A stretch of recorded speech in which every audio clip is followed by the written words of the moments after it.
ओम नमः शिवाय। जय श्री राम। राधे राधे दोस्तों, कैसे आप सभी लोग। आशा करता हूँ हमेशा की तरह आप लोग सब लोग कुशल मंगल होंगे, स्वस्थ होंगे, अच्छे से होंगे, परिवारजनों के साथ मंगलमय जीवन व्यतीत कर रहे होंगे और सबकी सहायता करते कर रहे होंगे। ऐसी मेरी मनोकामना, आशा, दुआ आप लोगों के लिए हमेशा है भगवान से।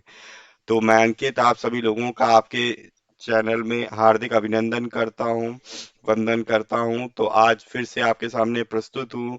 हम लोग जो है श्री दुर्गा सप्तशती, जिसका कोड 866 है, गीता प्रेस गोरखपुर की पुस्तक के प्रत्येक अध्याय का पाठ कर रहे हैं। आप लोग मन लगाकर उसे सुन रहे हैं, उसके लिए तहे दिल से धन्यवाद। आप सभी को, आप लोग इतना प्यार दे रहे हो, उस सभी के लिए आपको बहुत बहुत धन्यवाद। और इसी तरीके से अपना प्यार बनाए रखें। तो आज दोस्तों जो है हम लोग एक नए पाठ का अ, एक नया पाठ का जो है अभ्यास करेंगे। ठीक है, उसको आप लोग सुनेंगे, मैं उसका पाठ करूंगा। तो हम लोग ने लास्ट अध्याय में जो है कीलक स्तोत्र, मैंने आपको उसका पाठ करके सुनाया था।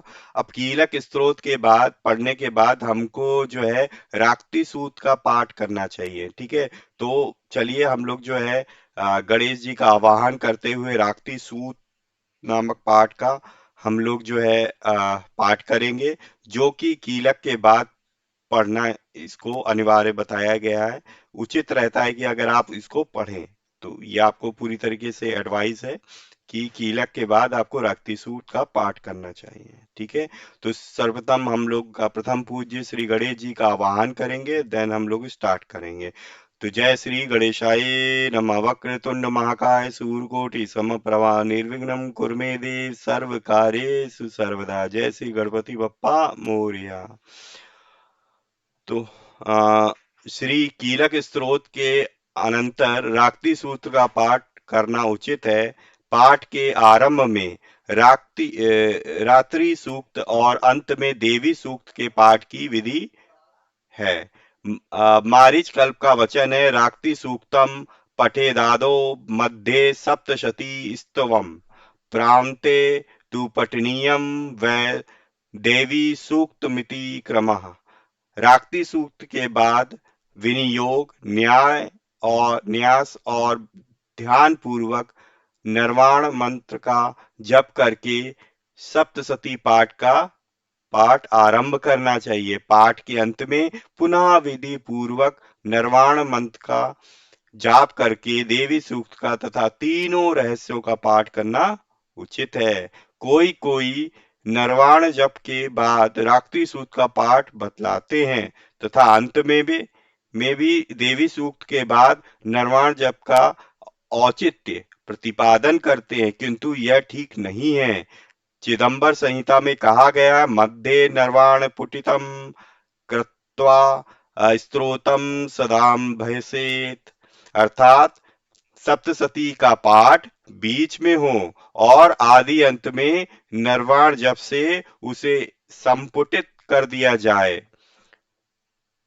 डामर तंत्र में यह बात अधिक स्पष्ट कर दी गई है। सत मादो सतम चांते जपेन्द्र मंत्रम निर्वाणकम चंडीम सप्तशतीम मध्ये संपुटो संपुटो अय मुदाहता, अर्थात आदि और अंत में 100 बार निर्वाण मंत्र का जप करें और मध्य में सप्तशती दुर्गा का पाठ करें। यह संपुट कहा गया है। यदि आदि अंत में रात्रि सूत्र और देवी सूक्त का पाठ हो और उसके पहले एवं अंत में निर्वाण जप हो, तब तो वह पाठ निर्वाण संपुटित नहीं कहला सकता, क्योंकि इस जिससे संपुट हो उसके मध्य में अन्य प्रकार के मंत्र का प्रवेश नहीं होना चाहिए। यदि बीच में राक्ति सूक्त और देवी सूक्त रहेंगे तो वह पाठ उन्हीं से संपुटित कहलाएगा। ऐसी दशा में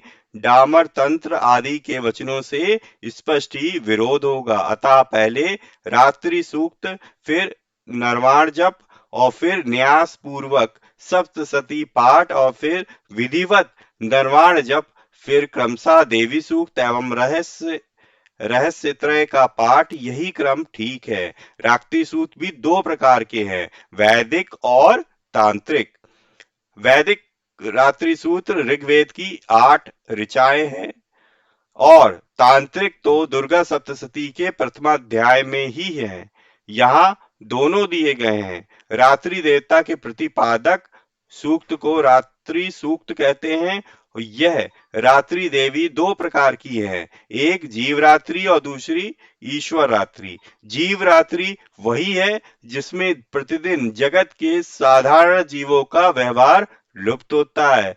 दूसरी ईश्वर रात्रि वह है जिसमें ईश्वर के जगद्रूप व्यवहार का लोप होता है। उसी को काल रात्रि या महाप्रलय रात्रि कहते हैं। उस समय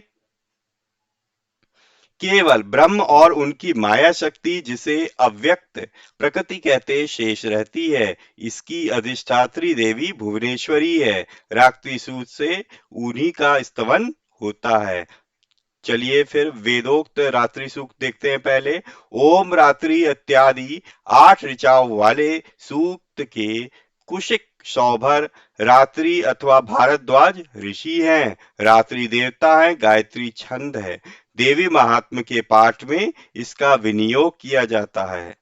महत्वाधिक रूप व्यापक इंद्रियों से सब देशों में समस्त वस्तुओं को प्रकाशित करने वाली ये रात्रि रूपा देवी अपने उत्पन्न किए हुए जगत के जीवों के शुभाशुभ कर्मों को विशेष रूप से देखती हैं और उनके अनुरूप फल की व्यवस्था करने के लिए समस्त विभूतियों को धारण करती है। ये देवी अमर है और संपूर्ण विश्व को नीचे फैलने वाली लता आदि को तथा ऊपर बढ़ने वाली वृक्षों को व्याप्त करके स्थित हैं। इतना ही नहीं, ये ज्ञानमयी ज्योति से जीवों के अंधकार अज्ञान अज्ञान अंधकार का नाश करती हैं। परा चित्रूपा रात्रि देवी आकर अपनी बहन ब्रह्म विद्यामयी उषा देवी को प्रकट करती हैं, जिससे अविद्यामय अंधकार स्वतः ही नष्ट हो जाता है। वे रात्रि देवी इस समय मुझ पर प्रसन्न हो, जिनके आने पर हम लोग अपने घरों में सुख से सोते हैं। ठीक वैसे ही जैसे रात्रि के समय पक्षी वृक्षों पर बनाए हुए अपने घोंसलों से सुखपूर्वक शयन करते हैं, उस करुणामयी रात्रि देवी के अंग में संपूर्ण ग्रामवासी मनुष्य, पैरों से चलने वाले गाय, घोड़े आदि पशु, पंखों से उड़ने वाले पक्षी एवं पतंग आदि, किसी प्रायोजन से यात्रा करने वाले पथिक और बाज आदि भी सुखपूर्वक सोते हैं। हे रात्रिमयी चिच्छती, तुम कृपा करके वासनामयी वक्री तथा पापमय वक्र को इससे अलग करो। काम आदि तस्कर समुदाय को भी दूर हटाओ, तदंतर हमारे लिए सुखपूर्वक तरने योग्य हो जाओ, मोक्षदायिनी एवं कल्याणकारी कारिणी बन जाओ। हे उषा, हे रात्रि की अधिष्ठात्री देवी, सब ओर फैला हुआ यह अज्ञानमय काला अंधकार मेरे निकट आ पहुंचा है। तुम इसे ऋण की भांति दूर करो, जैसे धन देकर अपने भक्तों के ऋण को दूर करती हो, उसी प्रकार ये ज्ञान देकर इस अज्ञान को हटा दो। हे रात्रि देवी, तुम दूध देने वाली गौ के समान हो। मैं तुम्हारे समीप आकर स्तुति आदि से तुम्ही अनुकूल करता हूँ। परम व्योम स्वरूप परमात्मा की पुत्री, तुम्हारी कृपा से मैं आदि शत्रुओं को जीत चुका हूँ। तुम स्तोम की भांति इस भविष्य को ग्रहण करो। श्री वेदोक्त रात्रि सूत्र संपूर्ण। तो ये था दोस्तों पहला हमारे पास रात्रि सूत्र, जिसका नाम था वेदोक्त रात्रि सूक्त। अब हम लोग देखेंगे तंत्रोक्त रात्रि सूत्र। चलिए मन लगाकर इसको जो है सुनिए, ध्यान लगाइए भगवान का और सुनिए।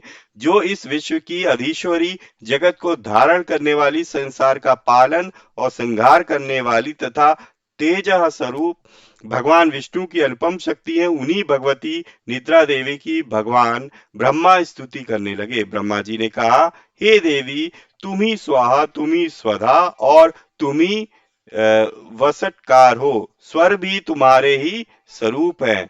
तुम ही जीवनदायिनी सुधा हो। नित्य अक्षर प्रणव में अकार उकार मकार इन तीनों मात्राओं के रूप में तुम ही स्थित हो, तथा इन तीनों मात्राओं के अतिरिक्त जो बिंदु रूपा नित्य अर्धमात्रा है, जिसका विशेष रूप से उच्चारण नहीं किया जा सकता, वह भी तुम ही हो।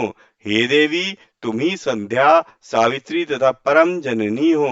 हे देवी, तुम ही इस विश्व ब्रह्मांड को धारण करती हो। तुमसे ही इस जगत की सृष्टि होती है, तुम्ही से ही इसका पालन होता है, और सदा तुम ही कल्प के अंत में सबको अपना ग्रास बना लेती हो।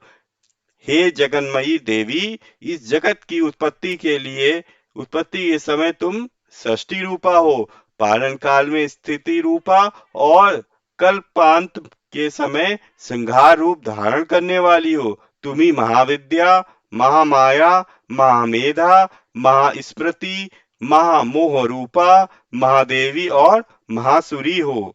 तुम ही तीनों गुणों को संपन्न करने वाली सबकी प्रकृति हो। भयंकर काल रात्रि, महारात्रि, मोह रात्रि भी तुम ही हो।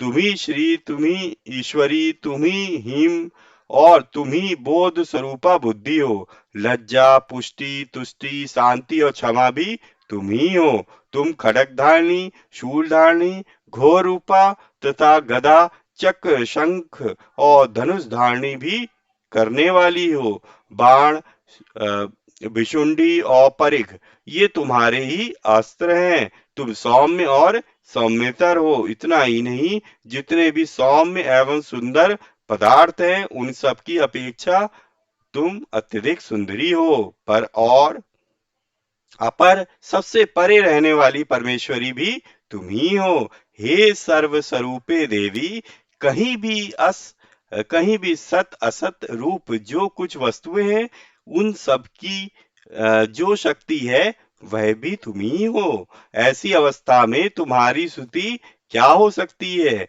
जो इस जगत की सृष्टि, पालन और संहार करते हैं, उन भगवान को भी जब तुमने निद्रा के अधीन कर लिया है, तब तुम्हारी स्तुति करने में यहाँ कौन समर्थ हो सकता है? मुझको, भगवान शंकर को तथा भगवान विष्णु को भी तुमने ही शरीर धारण कराया, अतः तुम्हारी स्तुति करने की शक्ति किसमें है? हे देवी, तुम तो अपने इन उदार प्रभावों से ही प्रशंसित हो। ये जो दोनों दुर्धर्ष असुर मधु और कैटभ है, इनको मुंह में डाल दो, और जगदीश्वर भगवान विष्णु को शीघ्र ही जगा दो। साथ ही इनके भीतर इन दोनों महान असुरों को मार डालने की बुद्धि उत्पन्न कर दो। तंत्रोत रात्रि सूत्र संपूर्ण। तो ये था हमारे पास तंत्रोत रात्रि सुख संपूर्ण, जो मैंने आपको कह सुनाया। आशा करता हूं कि आप लोगों को अच्छा लगा होगा। तो इसी तरीके से आप अपना प्यार बनाए रखें, और जो है ज्यादा से ज्यादा लोगों तक शेयर करें अपने प्रियजनों के साथ, मित्रजनों के साथ, ताकि वो लोग भी इस तरीके का पाठ का लाभ उठा सके। और प्लीज कमेंट बॉक्स में कमेंट करना ना भूलें, अपनी एडवाइस, अपना फीडबैक देना ना भूलें, जो हमारे लिए बहुत ही आवश्यक है। तो मिलते हैं नेक्स्ट वीडियो में, तब तक के लिए जय श्री राम।